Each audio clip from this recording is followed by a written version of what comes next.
Good morning, good morning, good morning. Welcome to the Think and Grow Rich Mastermind Live Show. My name is Dr. Peter A. James, and I am so excited to be here with you all today as we dive on into Think and Grow Rich by Napoleon Hill. It is Saturday morning, it is early. You are here because you are persistent.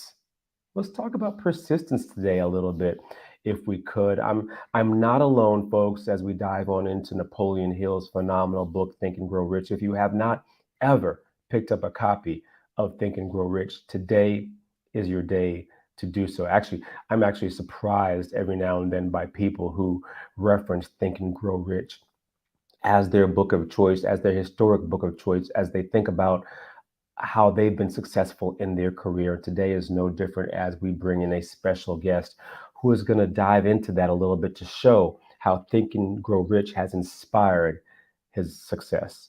However, I do have two distinguished hosts that I would love to bring on in for them to introduce themselves, number one, but also to hear about what persistence might look like in their lives really briefly. And if you're watching, we would love to see how persistence has been manifested in your life, for lack of a better word. But without further ado, let's bring on in Mr. Galen Bingham. Galen, good morning to you, sir. I hope you are doing well today. Galen, are you persistent? Oh my gosh. Oh my gosh. You've got to be persistent. I'm very fond of saying that the only thing that I know for sure is that nothing will go according to plan. And, one of the things that I like about this chapter and about this principle is how Napoleon Hill kind of breaks it down. One of the things that he talks about on page 175 is literally how to develop persistence. You can go to a number of places where they talk about the importance of having persistence, but this is really one of the few places that I've found where he talks about how to develop persistence. And he says that you need to have four things: a definite purpose backed by a burning desire for its fulfillment. Number two, a definite plan expressed in continuous action. And then number three, and this one's kind of interesting, a mind closed tightly around all negative and discouraging influences, including negative suggestions from relatives, friends, and acquaintances. And then number four, a friendly alliance with one or more persons who will encourage you through both a plan and purpose. So, I'm really excited every time I get to hear how people are using the principles from this book to accomplish amazing things. And our guest is the perfect person to have that conversation with today. Galen, I appreciate your intro from that perspective. In some instances, when I'm going after something, roadblocks, obstacles, and hurdles are thrown at me left and right. Literally, I get almost even close to the goal, another roadblock is thrown. And it's easy sometimes in those instances, you know what, to say, it's not even worth it. It's just not even worth dealing with it. Persistence is the opposite of that. No matter how long and how many roadblocks, obstacles, and hurdles are thrown at us, we keep going. And I wonder what goals our audience members may have given up on, what what relationships we might have given up on because it was just too much. And I know this, our other distinguished host here, Galen, she is all about, she's like the definition of persistence, isn't she, Galen? Yeah, absolutely, easily. Ann McNeil, can you tell us how and what persistence looks like in your life? Well, as you can see in my hand, there's another mastermind book talking about persistence, right? The Napoleon Hill Foundation sent me an autographed copy of this new book that's out. It's called The Mastermind. And Galen just, uh, when he talked about one of the ways to create persistence is keep a closed mind to all negative influences. Hmm. And as soon as he said that, I ran and got this book because for the first time in all of the years of reading Think and Grow Rich, I never quite understood the point the author was making until I started reading this book. And I'll just read, if I may, something that Andrew Carnegie said to Napoleon Hill. He said, you have to, this is Carnegie, you have to, great teachers have followed the profession. Having the ability to associate his ideas with things impressed and influenced others so definitely that they never forget what he said. Now he's going on talking about life is just one continuous series of opening and closing doors. This goes to Galen's point about persistence. He said, and if we are able to make life a success, we must become proficient at both the closing and opening of doors. The successful person firmly and definitely closes behind him the door to every person, every thought, wow, and every experience which causes him or her any kind of annoyance or failure. The unsuccessful person leaves that door behind him open to every such experiences he has had and to every person who has damaged him, with the result that he makes the same mistakes over and over and over again and permits the same enemy to sneak in by the open door and defeat him at will. Now, when you talk about persistence and you're talking about having a definite desire, having a plan, having the ability to close that door behind you. And when I thought about that and I started reading, thinking about, okay, when I didn't persist, what doors did I leave open behind me? That thing, whatever it is, that was able to sneak in, sometimes didn't sneak in, just boldly came through. And so as we talk about persistence with our guest today, Ben, this is so powerful. And then finally, the fourth step, he says, in developing persistence is having a mastermind group. We are that mastermind group for many of you. And so we want to ask you to please comment, like, and share the show, but also subscribe to this channel. And while we're live, quickly contact, like Galen always says, two or three people, and ask them to join you here every single Saturday. So those are my thoughts about persistence, and I'm excited this morning. Well, I guess I'm excited every morning, but anyway. Good stuff. And we might have to link that book, that mastermind book, in the chat. We'll try to do that for sure. I want to say good morning to Wyman. Good morning to Renette. Good morning to Colette. We got some good stuff. We're going to bring in our distinguished guest, Ben, in just a little bit. But before we do, Galen, I would love to hear about these 13 steps that we continue to talk about, excuse me, in Napoleon Hill's great book, Think and Grow Rich. And this video that you're about to introduce really synopsizes it, for lack of a better word. Do you mind introducing this to us, please? Yeah, this is just a great example of how again, each of these individual principles could stand on their own, and they do stand on their own. But the real beauty, the real power, is how they all connect together. So as you watch this video, we're talking about persistence today, but I really would love for you to think about and highlight how persistence sits on top of all of the other principles, because the only thing that I know for sure is that nothing will go according to plan. So let's take a listen. Number 1 is desire. Napoleon Hill said that everything starts with a burning desire, a compelling reason for doing what it is we do. Step 2 is faith, having belief in our ability to attain that which we desire. Step 3 is what we call autosuggestion. Autosuggestion simply means being very intentional about the things that we are pouring into our thoughts, into our brains, and into our consciousness. Our brains, our minds will receive everything automatically. But we have to work extra hard to make sure that the positive things are what we are feeding ourselves, because those positive thoughts are going to turn into positive actions. Step number 4 is specialized knowledge. No one person knows everything, even about whatever their particular area of expertise might be. And the value of the MasterMind principle is using the specialized knowledge of other people. Step number 5 is imagination, the workshop of the mind. Everything starts with our imagination and our thoughts, the burning desire to transform those thoughts into our reality. In order to do that, we have to take a look at step 6, which is organized planning. That is how we crystallize our desire into action, organizing ourselves.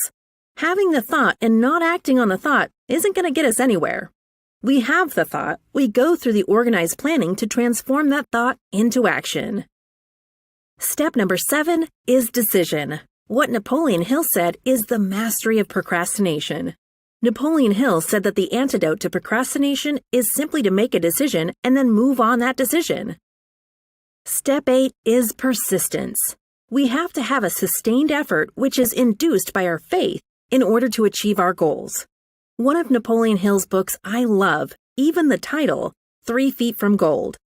Those people who became rich during the gold rush in the Wild Wild West days didn't do that because they were necessarily smarter or had better information than anyone else. It's because they stayed just a little bit longer. Sometimes people left when they were just literally 3 feet from gold. So hanging in there, being persistent, is step number 8. Step number 9, the power of the mastermind, the driving force. None of us can accomplish anything on our own. Everybody, I don't care who you are, from the most prominent person to the person who might be considered the lowest on the totem pole, everybody has someone who helped them get to where they are. And the power of the mastermind is being able to use those influences around us, use the thoughts, use the knowledge, use the exploration of other people to help us in achieving our goal. Step number 10, the mystery of sex transmutation. This title can be a little confusing, but essentially what the mystery of sex transmutation means is that we oftentimes in our society think of sex as being purely physical. It is absolutely physical, but what Napoleon Hill teaches us is that sex also has an emotional element, and that sex is the strongest of our desires. That if we can take our sexual energy, transform that into positive, creative influences, it can propel us to new heights. And so we spend quite a bit of time talking about the mystery of step 10, which is sex transmutation. Step number 11 is the subconscious mind, which Napoleon Hill tells us is the connecting leap between our human mind and the infinite intelligence, the source of all thought, the source of all creativity. Conscious mind, we spent some time talking about how we use that through the influence of autosuggestion and what we're feeding into our mind. Step number 12, which is the brain, the broadcasting and receiving station of thought. Final step number 13, the sixth sense, the door to the temple of wisdom. This is the final step through which infinite intelligence may and will communicate voluntarily without any effort from or demands by the individual. The principle is the apex of the philosophy. It can be assimilated, understood, and applied only by first mastering the other 12 principles. All right. So again, I wanted to highlight that Napoleon Hill talks about a number of principles. Then he says you have to make a decision, and then right after that, that's where persistence comes in. So I am looking forward to this conversation with Ben to understand what decisions he's made, and then how has he leveraged persistence in order to make his success a reality. So Peter, back to you. Yeah, absolutely there, Galen. Thank you so much for that. And without further ado, I would love to bring in Ben. Good morning there, Ben. Ben Lichtenwalner. Ben, am I saying your name correctly? Lichtenwalner. I didn't ask you before the show how to You pronounce your nailed it. last name, That's a rarity. You got it. You got very it. cool. Hey, folks.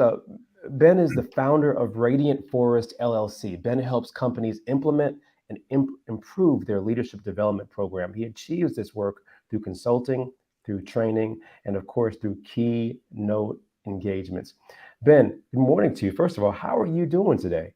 Good morning. I am wonderful. Thank you for having me. It's an honor to be here. I got to kick things off right away, Ben, with a question around Think and Grow Rich, even persistence. You've been hearing us talk about persistence on and off, and but definitely as it ties to Think and Grow Rich as a whole, and even introduce another memoir of Napoleon Hill, Mastermind, which now I got to put on the list, Galen, to also read. But as you think about Think and Grow Rich, as you think about persistence, Ben, initially, what does that look like in your life? Oh, it's a good question. Persistence for me, it's the cornerstone of success and everything we should do, right? I loved how Napoleon Hill even says in the book, that persistence is a state of mind. So we're able to develop it. And it's something that it changes in every situation we're in, right? Like we might be really persistent in some areas of our life and not persistent in others. So it's something that I'm constantly working on. But whenever I look at an area that I'm struggling in, I tend to see that it's because I haven't been persistent in that space. So it's something I'm constantly developing, but it's all about follow through and continuing to develop that persistence for me.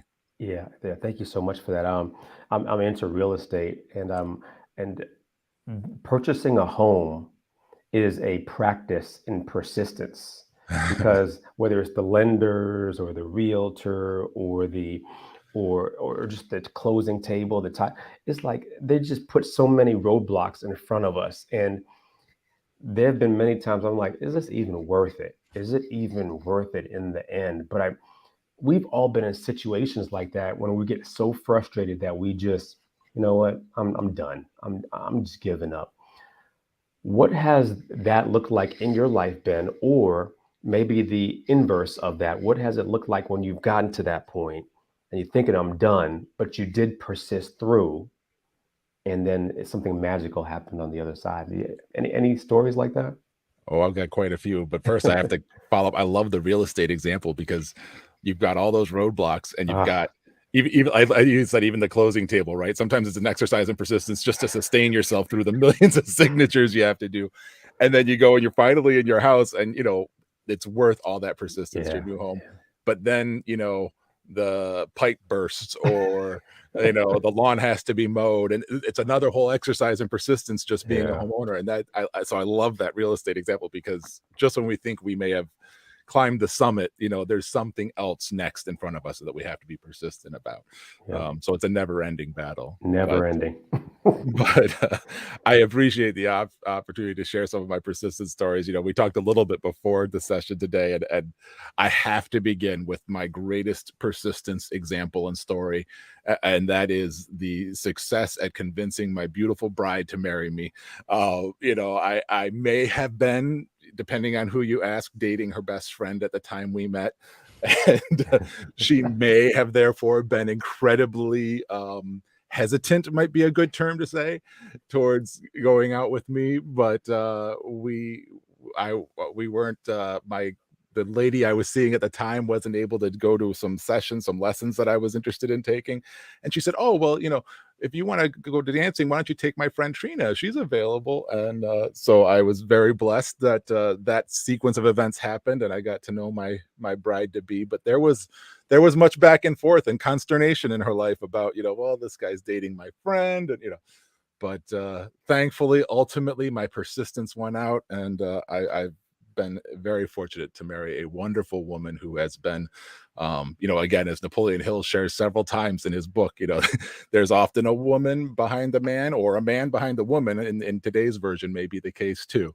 But I've been very blessed and fortunate to have the love and support of an amazing woman, thanks to my persistence early in our relationship. So, and she may not be too happy about me sharing that story publicly. I might get in trouble later. We'll see. The good stuff. What I love about that story is especially what you said there at the end there, Ben. Behind every great man, behind every great show, there is a phenomenal woman. We're going to bring Ann McNeil in because she is like the linchpin. She is like the one who drives. Galen and I are just passengers on this show, and we're riding in the back. We are backseat drivers. Actually, that's what we are. And so, Ann, persistence. Love this topic. Love what you've introduced to us already with Napoleon Hill. What is your questions for Ben? Well, I like to ask every guest, what was your first introduction to this book? Because there's so many millions of people all over the world. And what I am finding as I travel and as I speak and coach and do workshops, what I'm finding is that people will come up and they say, you know, I read that book a long time ago, but I didn't get it. And so when you think about having a desire, is not until the student is ready does the teacher appear.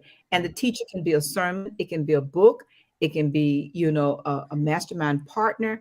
So for you, when and how did this book show up in your life? Let's say the first time. Oh yeah. And I love, first of all, the first time, because this is a book that we come back to time and again if you're not consistently engaged in it, like I know many of you and hopefully in this mastermind are. It was about 2004 when I started really my passion around servant leadership.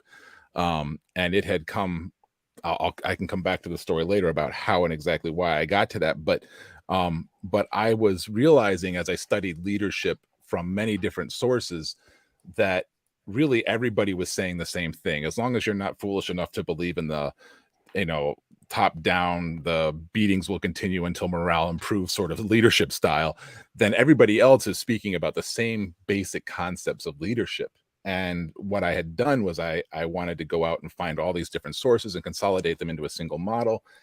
And I kept coming back to quotes from this book, Think and Grow Rich. And I was surprised because it wasn't what somebody might consider a leadership book, but you know, I kept seeing them, these quotes, so I picked up a copy and started reading it and realized that it is a fantastic book about, you know, success in general in life, and there's just so many amazing nuggets on leadership in it.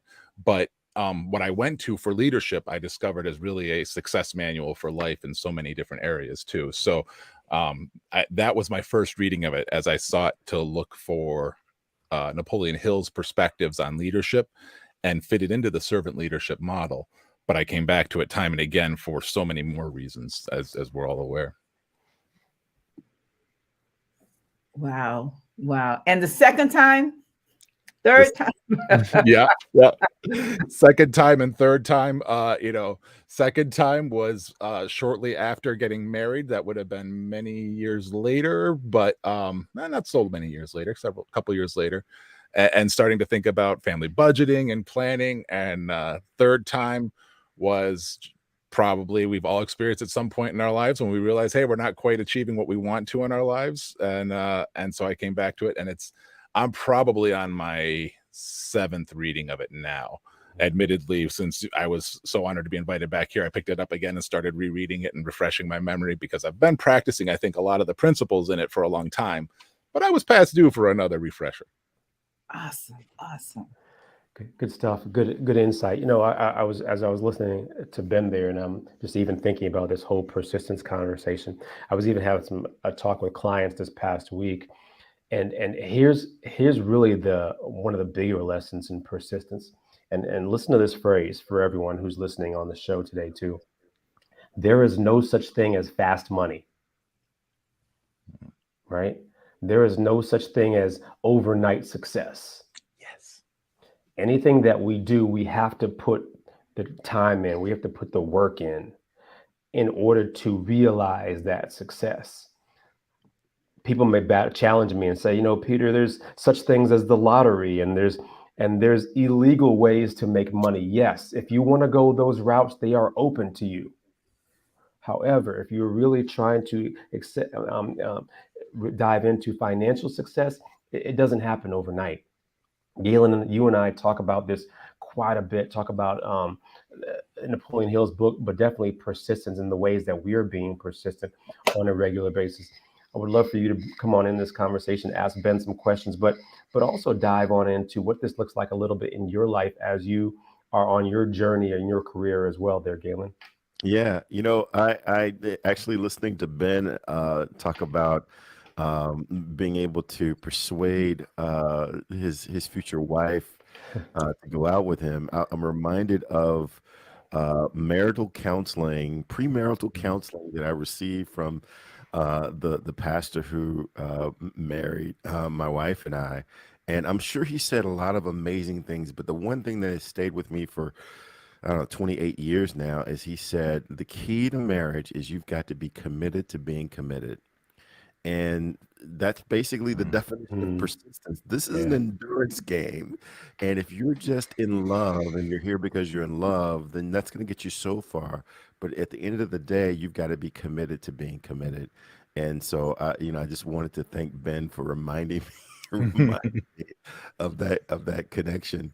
And my question to Ben, because this is something, Peter, that you and I talked about just last week, is again these four elements of developing persistence, and in particular, how Ben, how do you keep your mind closed tightly against all negative and discouraging influences, particularly when they come from relatives and Mm. friends and acquaintances, people who are trying to keep you safe and trying to make sure that you don't go into ditches that you can't get out of. How do you keep your mind closed against those negative comments and influences? Oh wow, that's a great question, and it's tough because I almost want to take a step back and say you can't completely close it off. So it's more about how we respond to them, right? And I think that's where you were going. But the reality is we do hear them, and we hear those challenges all the time. We hear the negative, and there's so many good examples and different quotes I could rely on. But for me personally, I'm a follower of Jesus Christ, so I often look to the Bible. And one of the things that stands out for me is time and again the apostles speak about how we're blessed when we face challenges in our lives. We have to look at it as a blessing because if we're doing and pursuing what is right, if we're doing and pursuing what is good and holy in this world, then it's a blessing to be persecuted. It's a blessing to be challenged. And throughout whatever you may be right in your life, whatever your source of faith and inspiration is, it may not be the teachings of Jesus Christ. It may be um, Gandhi or Allah, or it could be whatever it is in your life. But if you are pursuing what you believe is right in this world, then you got to know that you are going to face obstacles. You're going to face naysayers. You're going to face an enemy who is potent and strong and persistent in their own ways to try and stop you. And that to me is what keeps me going, is knowing that the bigger the obstacle is, the closer I am to achieving success, to achieving the goal, to achieving the aim. So if the resistance is greater, I know I'm succeeding. I might not be there yet, but I'm closer to it. And so that's what really helps me to block out those negative thoughts or turn them away or downgrade them in my life in some way. Yeah, wow. Thank you for that. Peter, and I'd love to hear from you guys as well. What are some things that you do to, as Napoleon Hill says, close your mind tightly against those negative comments? And very often the negative comments are coming from inside my own head, right? It's Mm. something someone said 5 years ago, and I remember that negative comment, and I've got to be diligent against defending myself against that. Well, I'll start with what I call my mental surgery that I do as a daily date with myself every day. Because I think that persistence, like your dreams and goals, you have to constantly remind yourself. Think about this. Many years ago, a commercial on TV was 60 seconds. Anybody remember that? A Yep. commercial, one commercial lasted 60 seconds. If you look at a commercial now, that 60 seconds now have 5, 6, 7 commercials in the 60 seconds. So now we are being bombarded subliminally at the rate that you cannot even think. Well, what am I doing on a daily basis to bombard myself with the positive, with my desires, my dreams, Mm. my goals? And I call it mental surgery. And I hold a clarity mind where we do daily exercises for the mind, my mind. And that allows me, encourages me, and motivates me to beginning of the day, and Ben hit the nail on the head, because I'm also a Christian, and I do praise and worship every single day, first thing in the morning, but also throughout the day, just intermittently. Why? Because I am being bombarded all day long, whether it's social media, whether it's board advertising, or whether it's people just saying things that I need to better learn to close that door behind me, right? And that was such a powerful image for me, to literally see that door close by intentionally focusing on that which I desire. And that's what I do, Galen, in my 5 businesses, but focusing on what's the ultimate goal. And on Ben's shirt, he has the word service, right? And I think that all of us, that's the rent we pay for the space we occupy. And so it all, for me, on a daily basis, come back to my ultimate mission and vision in my life, starting with that daily clarity work that I do. Love that. I'll jump on in. I love even what Ben mentioned about when you are in the fight, when you are being persistent, the more challenges that are thrown at us, we know we must be doing something right. Right. And yeah, the Bible gives so many great examples of what that looks like. But listen, we need to go no further than our own lives, and where we've had to go to college, right? And the roadblocks and the challenges that were thrown at us on a regular basis. And I don't know about you, but I was one of thinking, hey, you know what? Why even stay in college? Why even do all this? I'm just done. I'm just done. And the journey sometimes can get very frustrating. The journey can get challenging, exasperating. It's just so many um, adjectives and adverbs that we can use to really describe what we're going through. But when we come through on the other side, when we come through there, we almost forget about the pain. We almost forget about, the pain that we've been through. We're very exhilarated of accomplishments. And I wonder, for those of us who are watching and listening, we got some great comments that are coming in for sure about what that looks like. And Anne, I know you also, going back to you a little bit, I would love for you to bring on in some ways that you can support us as it relates to some things that you have going on that can support us on this journey, to allow us, to help us to be more persistent. Can you share a little bit with us? Absolutely. This podcast and this program was created on behalf of the International Mastermind Association, because my desire, my larger vision, if you will, is to create a place that all of us can come and be held accountable for our dreams and our goals, but in every area of our lives. And so every month on the second Tuesday at 9 a.m. Eastern Time, we host what's called a mastermind beta test. And we discuss the good, the bad, and the ugly of masterminding. And this month coming up is going to be held on the 13th of September. And you can go to International Masterminders with an s.com/group mastermind, and you can register. But that is one way that we are creating a platform. Because think about this, where can you go? I mean, I want every single person think, whether you're listening live or in the future, take a moment and think about, where can you go that's positive, where we're not selling you anything, but we're creating a place where you can be held accountable for whatever you said you wanted to do in your spiritual life, your family life, your financial area, your health, your education, your business, or if it's a career, your personal development, your recreation, creativity, and the civic area. Think about, where can you go? And as I thought about it, going back 40 plus years ago, it was not church. No, it was not church. It was not any of my 50 business associations that I'm involved in, because each one of those places, you went for one thing. I'm a contractor by profession, so it's a construction association, whether it's the white ones, the black one, the Hispanic one, the women one, whichever it is. They only want to talk about that. They don't want to hear about your goals and your business, and they don't want to hear about all of that. So I decided with a group to create this space, this place.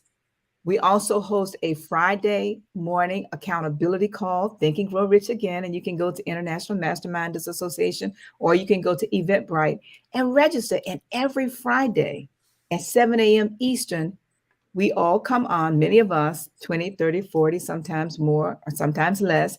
And we each have 1 minute, just 1 minute to share our aha moment from what we read in the book, Think and Grow Rich, and one business goal you want the group to hold you accountable for.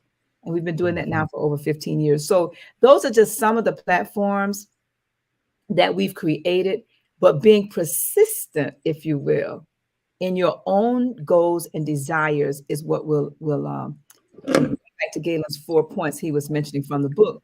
That is a platform that you can use to be held accountable to help you persist. So those are just some thoughts. Yeah, good stuff. Good stuff, Ann. Thank you so much for sharing that with us. And before I let you go, did you mention the annual meeting? No, I did not. Why are you laughing, Galen? Yeah, so The, wow. You want to talk about that? we'll come back to that as well. Let me ask Ben another question here as it relates to in the book, of course. In the chapter on persistence, Napoleon Hill goes into 8 factors of persistence. And then he also even goes into the 16 symptoms of the lack of persistence. Ben, I know we've been talking so much about what solid persistence looks like in your life. Here's a challenging one for you. What has the opposite looked like for you? What things might you have given up on that maybe there's a little bit of regret? Maybe there's a little bit of frustration that you did that. Maybe even you picked it up later on because you gave up on it early, but then you jump back on it later on and realize, of course, that was a great decision to return to that. Any examples of lack of persistence? Wow, that's a tough one. Yeah. I think when I look back on it, I think it's probably more of a perspective of not doing more sooner. So maybe my persistence was weak, not incomplete. But when I think of what I do now with leadership development work, earlier in my career, I had some fantastic bosses who were just amazing. And then a series of, we've all probably had them at some point in our career. And if you haven't, trust me, you will at some point, a bad boss. And, that's when I got that passion for doing leadership development and trying to, it sounds grandiose, but save the world from bad bosses. And I was very passionate about it early on. That was around 2004. And, for several years, very passionate, did a lot of work. And then I would say it waned for several years where I could have done more. And instead I got sort of caught up in my traditional corporate career and growing professionally there. And I think in hindsight, if I had been more persistent, I would be more successful today of getting more, saving the world from more bad bosses. We would have had more success sooner. So I think that's also an interesting perspective to take. It's not necessarily that we are persistent or not, but maybe we're not as persistent as we could be. And if you have that sinking feeling in your gut, like, I want to be doing more here, do more. If you're thinking, there's more opportunity, or I'm listening too much to the naysayers, to the enemy, to the voices in my head, then jump in there, and address that. Don't let it wane too long. Yeah. And I think you had a thought on this, or something you wanted to jump in on. Yes. You just hit something for me, because why do we persist? And what has come up for me, the more I read this book and the more I allow it to read me, I find that my persistence is not indirectly, but directly connected to my desire. And if I have a strong desire, my persistence is unstoppable. But if my desire is weak, I don't feel like doing that right now. I don't feel like making that call. I don't feel like going on that appointment. Oh, let me take a break. Oh, I'll go in late. Oh, I'll leave early. And so when you started talking about persistence and bad bosses, I'd like to challenge all of us to just maybe just rewind and just, not long, just reflect a little bit on maybe one or two instances when you did not persist. If you really look at that thing that you desired, maybe it was a weak desire. And when you think about a strong desire, nothing stopped you. Not you, just you being, I'm talking about all of us. And so I just want to encourage us. This is why the author starts the book off with the chapter on desire. And our other favorite book says that he would give us the what of our heart is the desires of our heart. And there's a connectedness there. And it's the desire. Now you have to have that which you desire. He would give you the desire. But if you don't have a desire, then there's nothing to persist on. Good stuff. Good stuff. We have a comment. Look at this one now. A comment from Renette in the chat. Renette says, where can we go that's positive, that we can be held accountable in every area of our lives? I don't know of another place that we can be directly accountable except here, Ann. Well, I would suggest to everybody, one of the reasons why we're always talking about MasterMind is create the space you desire. I had a coaching client on yesterday. She's the first person, and I'm not going to call her name, but she is the first person since I wrote my book. The book is entitled How to Start and Run an Effective Mastermind Group. She is the first person that I've coached who actually purchased the book prior to becoming a client and created her own mastermind book from the steps, created her own mastermind group from the steps in the book, and they are awesome as a group. So when the question is asked, where can I go? I would suggest create your own mastermind group. And the book says you must be very careful who you put in that group. And I'd like to suggest start with only one person. And I'm going to use Galen and Peter as an example. You start with one person. Don't put together a lot of people and say, oh, let's form this group. Because the mastermind group, you're talking about persistence, and I'm in one group, we've been together for 30 plus years, right? You start with one person, and the two of you must agree on the third. The three of you must agree on the fourth, and so on and so on. Because in order for that group to be like-minded and like-spirited, you must be in harmony with each other. And when you bring a group of people together and you have no idea what's gone on between those people, two of those people, and you did not know, and you put them together in a group, this is why many mastermind groups don't work. And they don't understand why they don't work. This is a spiritual endeavor here. So those are just some thoughts.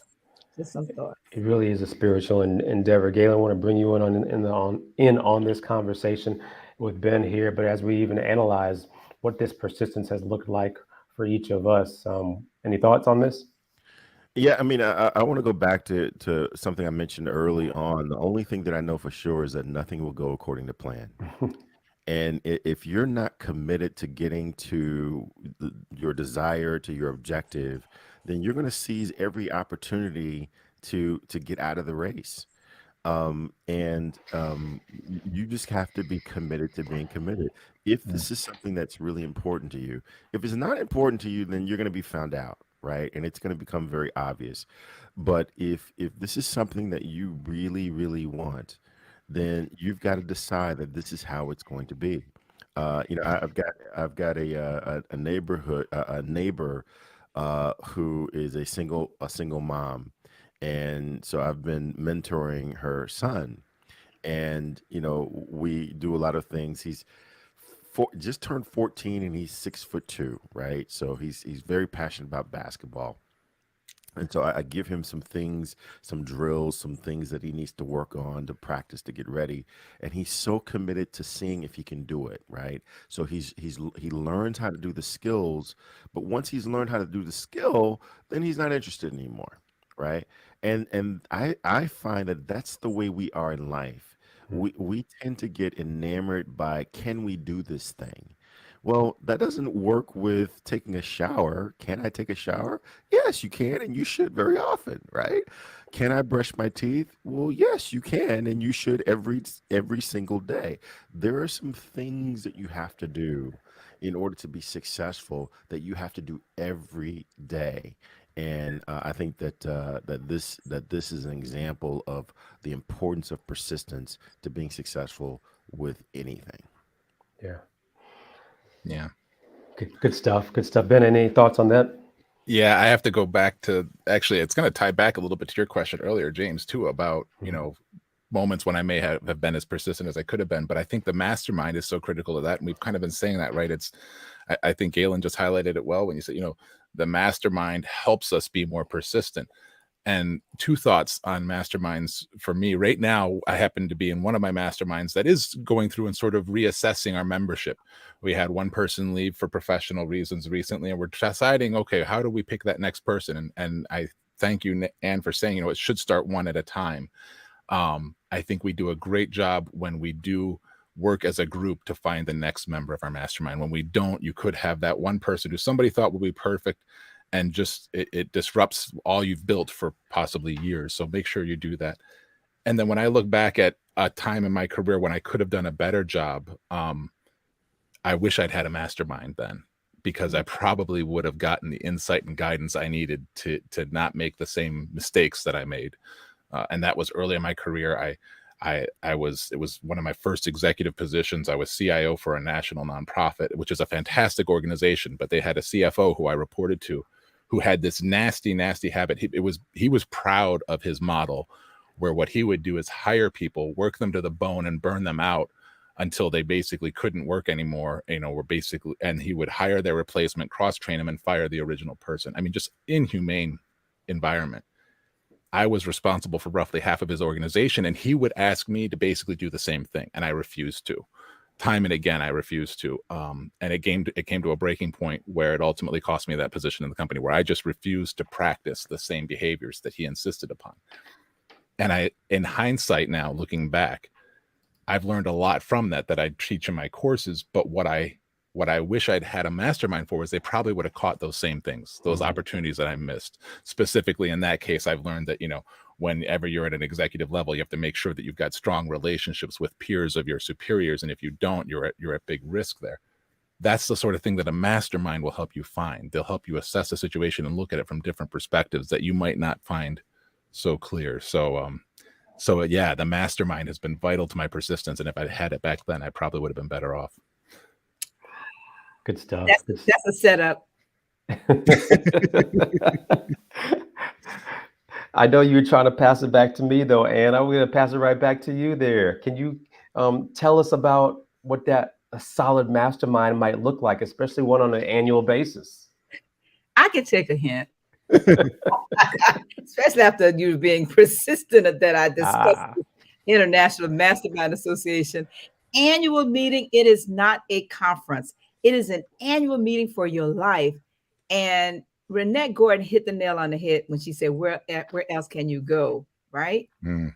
So think about, where can you go on an annual basis with your family? And I am so honored for all of you that have already messaged me, called me, or let me know you have your plane ticket, you have already registered. And I'm talking about families.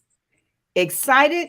I could not be more excited, because imagine we're talking about coming here and masterminding with each other, but Napoleon Hill tells us that the best mastermind is a husband and wife. Can you imagine a couple on the same page at the same time, going in the same direction? Think about all of the great men that have been extremely successful. Now, there are some that are successful in some other ways, but the ones that endured to the end, they've had a partner. We talked earlier about that woman behind them. But where can that partner go and be held accountable for your family goals and all 10 of those areas? and then meet up and connect with other people, including your children and grandchildren. That's my larger vision in creating this space and place. So in January, the 6th and the 7th, 2023, we will be hosting our annual meeting for your life. It's the Think and Grow Rich annual accountability meeting. It's going to be held in Boca Raton, Florida, the 6th and the 7th of January, 2023. You can go to internationalmasterminders.com and register. Please register before the rates increase. And I have to keep saying that because some of us like to wait to the last minute. It's not a good thing because space is limited and we do still practice COVID, space distancing. But I just really want to encourage all of you, if you have children especially, we still host a Sunday Think and Grow Rich accountability meeting on Zoom for 30 minutes from 3:30 to 4 o'clock Eastern time for your children, any age. My granddaughter, she's 5, and she is in the group. They read 2 pages of Think and Grow Rich per week. And by the end of the year, they are finished with that book. Some of our students now have graduated, and they have just really, really made all of us very proud. And I will say this publicly. I don't know if she's listening, but Misty Campbell's daughter, I tell her she is my number one. Yes, even though my granddaughter's in the group, but Misty Campbell's daughter is my number one student. She is persistent, she's consistent, and she shows up every single week. And I've watched her grow over the years. And it has just been a phenomenal experience for me and many of the parents. So again, you can go to internationalmasterminders.com to register your children for the Think and Grow Rich Sunday accountability meeting, or you can go to Eventbrite. Either way, please register and join us to be held accountable for your desires and your dreams as you learn to persist with the spirit of excellence. Good stuff. Good stuff. A lot of good stuff there. And thank you so much for sharing. Galen, love to hear how the audience would love to hear how we can stay in touch with you. Maybe even some parting thoughts how Ben enriched your life today. Yeah, this has been a great conversation. Anytime I get to listen to how other leaders go about being more effective, improving their effectiveness. One of the things that Ben talked about and highlighted is how if he had had a mastermind where he could talk with other leaders to learn their insights, to learn from their mistakes, to learn from how they would approach situations, then he might have accelerated the success that he's enjoying now. One of the things that you can do to get a hold of me, you can follow me on any social media platform, but I think one of the more fun ways is to check out my podcast. It's called Whiskey, Jazz, and Leadership. And we talk to leaders from every industry, from every walk of life. I've got several of my mentors who have been on the show, and we talk about the whiskeys that they drink, the music that they listen to, but what it really takes to be effective as a leader. This is straight talk you can't find anywhere else. We're on every podcast platform, streaming in 20 different countries. We double dog dare you to try it at least once. But this has been an incredible conversation, and I just really want to thank Ben for coming on and being so transparent with his journey and his journey towards continued success. Good stuff. Good stuff. With that being said there, Ben, tell the audience how we can stay in touch with you. Maybe some insights from today, but definitely how we can stay in touch with you. What's some things that you have going on for the future? We're just so excited that you were able to join us today there, Ben. It really is my pleasure and honor to join you, gang, today. Thank you for having me. You can reach me at ben@modernservantleader.com. Or if you can copy that last name, man, you can find me just about anywhere. It's not that common of a name. Although I will say there is one other Ben Lichtenwalner in the world, and he does crime scene cleanup. So if you see crime scene cleanup, you got the wrong one. Great guy, by the way. But I have a new course coming up for those of you who may be looking for your first leadership role or a new leadership role. It's specifically targeted at individuals who are struggling to get that people leadership role. If you're interested in that, you can email me. I'll get you signed up for it. either of my books, I'm happy to give you a free digital copy. Just email me. But more importantly, if you are struggling, if you feel that the enemy's pushing you and you're having a hard time getting over an obstacle or a hurdle, shoot me an email. I'd be happy to be your accountability partner to help push you through it. I have so many great stories and examples of persistence out there. Not for myself, but some famous examples too. So don't hesitate to email me anytime I can be of assistance to you and your careers. And I really appreciate you all having me here today. It's been an honor. Love that paradigm flip book there, Ben. Thank you so much for sharing. It's very unique. Love it. Thank you. For sure. Good stuff. Great insights today. Great talking about leadership with Ben, but also about his journey to persistence as well. I want to bring everyone back in as we reflect on what is one or two persistent things you're going to do this week as we wrap up here. Would love to hear from everyone in the room. Ann McNeil, can I start with you? What is one persistent thing that you're going to do this week to keep the momentum going in your life? Well, the first thing I'm going to do is read this comment by Wyman. What is that? Wyman says, when we observe a squirrel extracting seeds from a bird feeder, we observed persistence. Squirrels don't wake up saying, I'm going to be persistent today. It's in their DNA, as it should be in ours. And so with that thought in mind, we want to thank you, Wyman, and all of those of you who come on Saturday after Saturday. We start calling names, we get in trouble. But all of you, you know who you are. We want to thank you for constantly sharing with us, right? I am going to close the doors. I'm going to lock those doors shut and visually see that lock and that key click, turning in the doors that are the naysayers, the negative influences, and those things that can be distracting. I'm reading a book called Traction, and I'm working on personally not going on tangents, okay? Because I can tangent and not know how I got down that road. So closing those doors, those shiny objects that get me off track on my definite purpose. So that's the one thing that I'm going to do this week. And again, my name is Ann McNeil. I did not say that. How you can reach me at annmcneil.com, but it has been so empowering to listen to your story.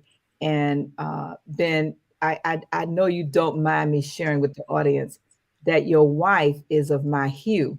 And that in and of itself is another persistent story that we might need to have you come back and talk about, because that in and of itself, by itself, creates a stronger commitment to that which you desire.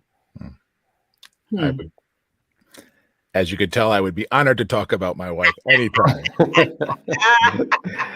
So we're gonna invite you over to the beta test, so we'll talk about that there. But great. You have been a great guest today, and thank you for agreeing to join us. And it's been a joy. Thank you. Good stuff. My pleasure. Good stuff. Really quick, Galen and Ben, one persistent thing you're going to do this week, Galen. Yeah, I think I'm going to go back to my premarital counseling and just really evaluate how I can be committed to being committed. And it's just not enough to want something. You've got to be committed to being committed to getting it.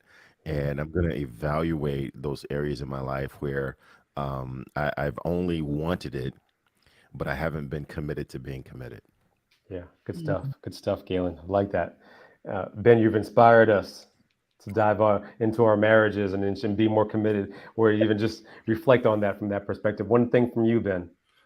Yeah, for me this week, I'm going to focus on my consistency of persistency, I think. And thanks to your great questions, Peter, I appreciate that.